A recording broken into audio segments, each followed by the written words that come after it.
Okay, so now I want to add a camera. So let's reset so that we have the original orientation. Scale this down a little bit. And how do I add a camera?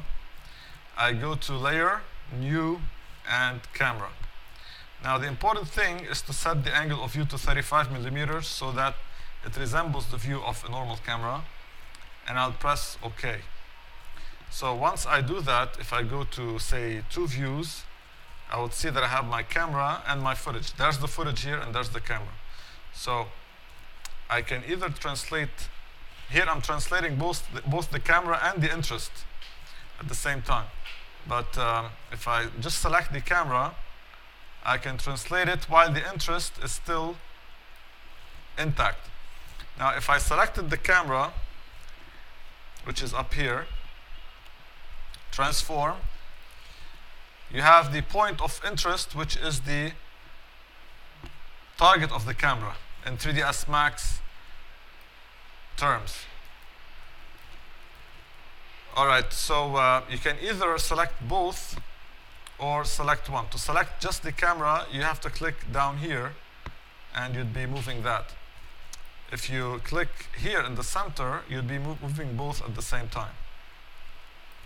So if you wanted to animate, it's a good thing to animate it numerically. That's the one I prefer because it's easier to control. Let's zoom out a bit here to see what we have. And there's the camera position. So I set a keyframe. This should be at the beginning.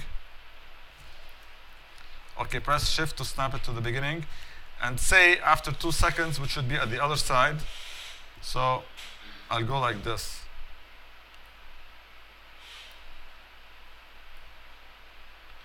All right, so if I go like this now, that's what I have. In terms of animation, that's not a good animation because we have a straight line here.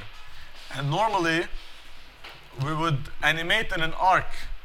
All right, always in animation, we think in terms of arcs instead of straight lines.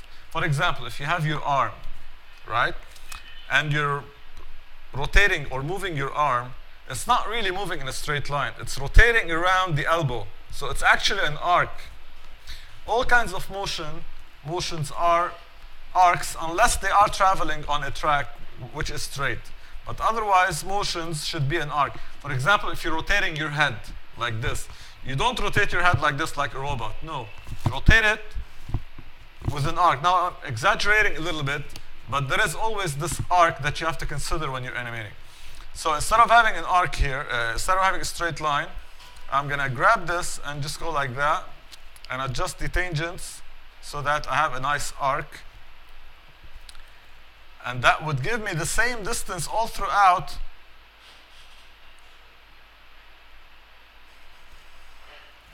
Like this.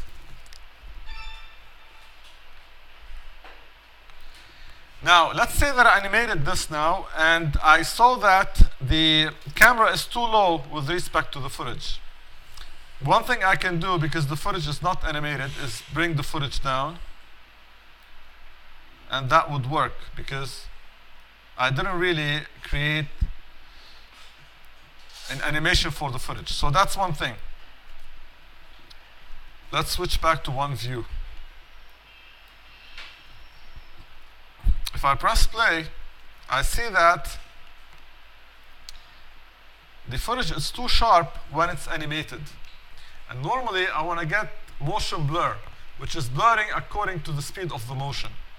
Right? If you, for example, are watching a movie or a DVD and you hold pause somewhere where you have a moving actor or object, you see that it's blurry, it's not really sharp.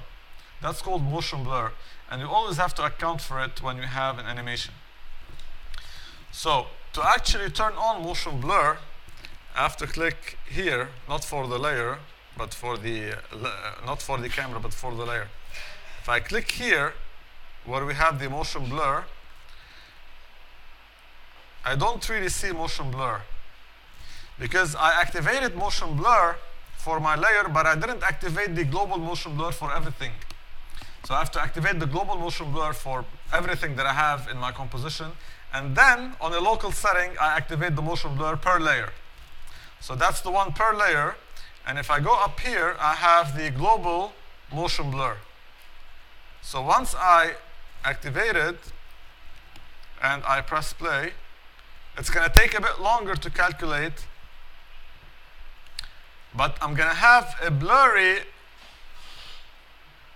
look for the object depending on the speed. So if it's moving faster, it will be more blurry. All right, can you see the blurriness a little bit? Okay, you can't on your screens, but I can see it on my screen. But anyway, let's make the animation faster. All right, so we'll go back to the camera. There's the camera. If I select the keyframes, I hold Alt and I go like this. So now the motion is faster. You probably can see the blur now. All right, yeah, you can see it. So if I go like this, you see that the edge is blurry now. If I actually bring them even closer,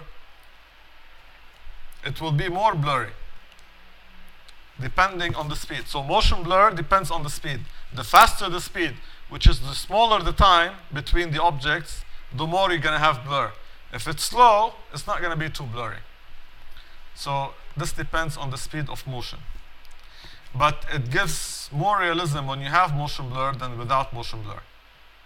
We're going to talk a lot more about motion blur to create more interesting effects in the future. But otherwise, with motion blur, I get a much better rendering.